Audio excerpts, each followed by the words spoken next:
candidates are spending 10 times, sometimes 100 times the amount in cash.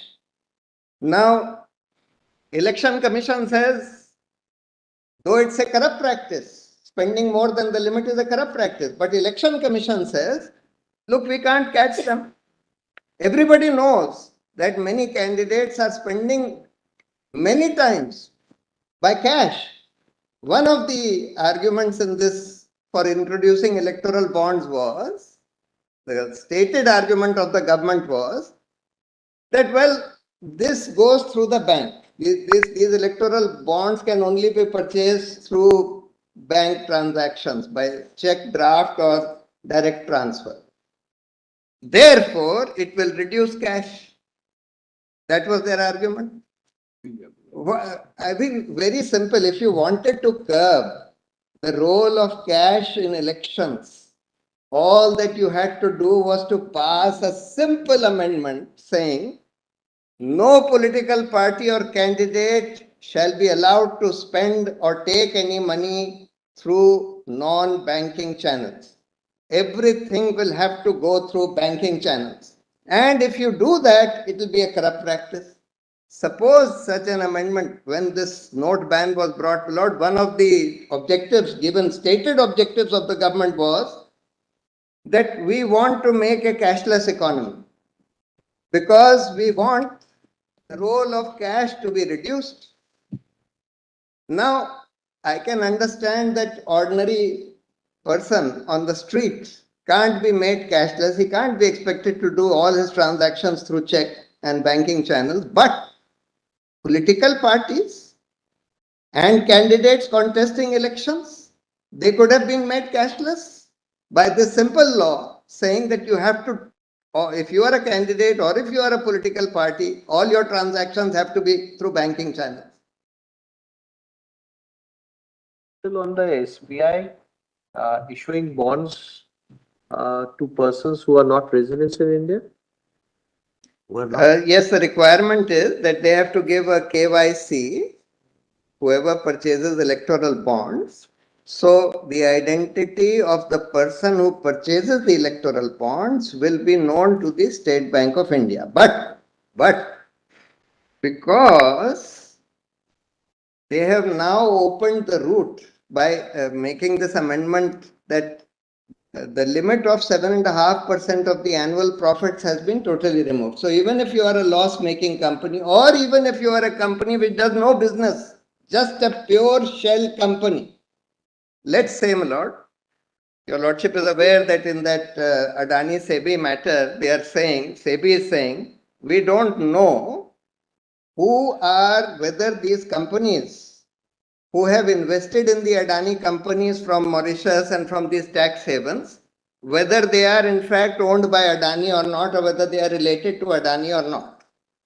Now it is open to any of these companies to set up a subsidiary in India and donate to any political party of their choice any amount, even if it's a pure shell company, which means no business, no profits, just an amount is received from its parent company, which is registered in a tax haven, and that amount is given to a political party. So one of my arguments, my lord, I have three main arguments which I am going to argue before your lordship against these electoral bonds. The first is that it defeats the people's right to be informed about the sources of funding of political parties, which in my respectful submission and in the light of several judgments of this court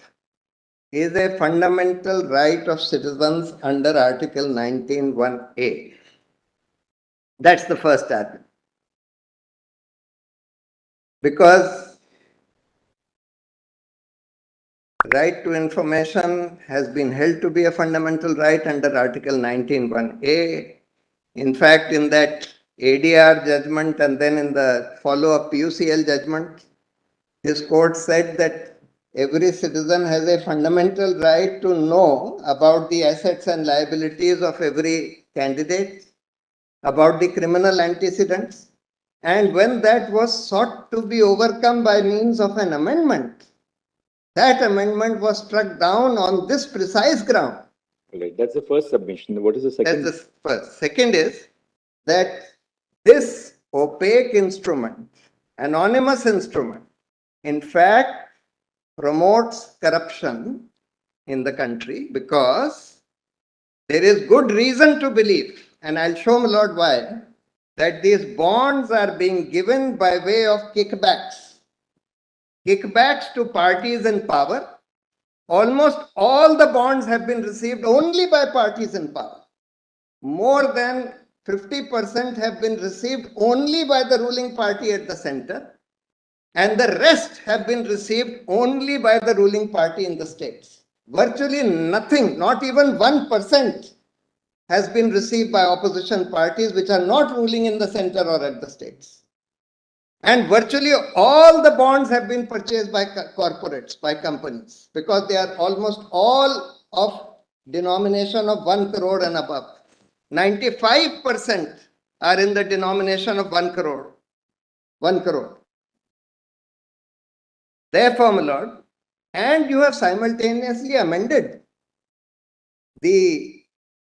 you have removed the cap on corporate donations and amended FCRA. All right. There's a second submission. That's the second submission. The The third submission is, my lord, that it disturbs and indeed destroys democracy in this country because it does not allow a level playing field between political parties which are ruling versus political parties which are in opposition, or between political parties and independent candidates. It will have, in fact, my lord, just to give your lordship a small figure, in the last 5 years, of which since the electoral bonds were introduced, 2017 they were introduced, 17, 18 to 21, 22, 5 years? 5 years. The contribution to political parties by way of electoral bonds has far exceeded any other method of contributing to political parties. Not only that, the amounts are so large. Just take one party, the ruling party at the center. The contributions by way of electoral bonds to just this one party ruling at the center is more than 5,000 crores in just a period of less than 5 years. Now just look at that figure. The limit for spending on each candidate fixed by the legislature is less than 1 crore per Lok Sabha constituency, less than 1 crore. If you set up candidates in all the constituencies in the country, the total amount that can be spent by the candidates of any political party is less than 500 crores in a Lok Sabha election. In just these 5 years, one party which has received the bulk of the political funding by way of electoral bonds is getting more than 10 times the maximum permissible expenditure on elections by its candidates. More than 10 times. So just see, my lord, what this is doing to our democracy. The political party also may not come to know who has donated. Political party, it's open for a political party to say that, well, we opened our office in the morning and we saw these 100 crores of electoral bonds lying under our door. We deposited these electoral bonds. We don't know who has given them, because these are bearer bonds. So therefore, all that the political party will disclose in their accounts would be that out of the total contributions that they have received, donations that they have received 500 crores by way of electoral bonds. That they have received total 700 crores, out of which 500 crores are from electoral bonds. That's all. But that match of who purchased this electoral bond and which party encashed this particular electoral bond, that match, if at all, it can only be done by the State Bank, which is a Government of India institution. Of course, State Bank is also effectively prohibited from disclosing it. But the scheme says that if a law enforcement agency needs to know this, get this information, it may ask the State Bank to disclose this. So if at all, only a law enforcement agency, which are all essentially controlled by the government, or the government itself, because it controls the State Bank, can come to know only this much, that this particular bond was purchased by this company and this was encashed by this party. But nobody else can come to know this information under the scheme of electoral bonds. Nobody else.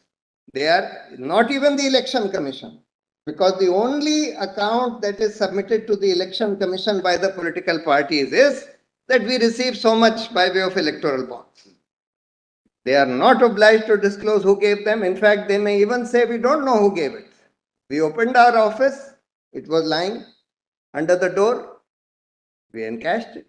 So therefore, they may even turn around and say that. In fact, there is an interim order of this court in this very case, by which this court said that all political parties should disclose the donors of these electoral bonds to the Election Commission pending the hearing of this case. There is an interim order to that effect. But when that information is finally seen, I dare say, my lord, that some of these political parties would have said, we don't know. We don't know.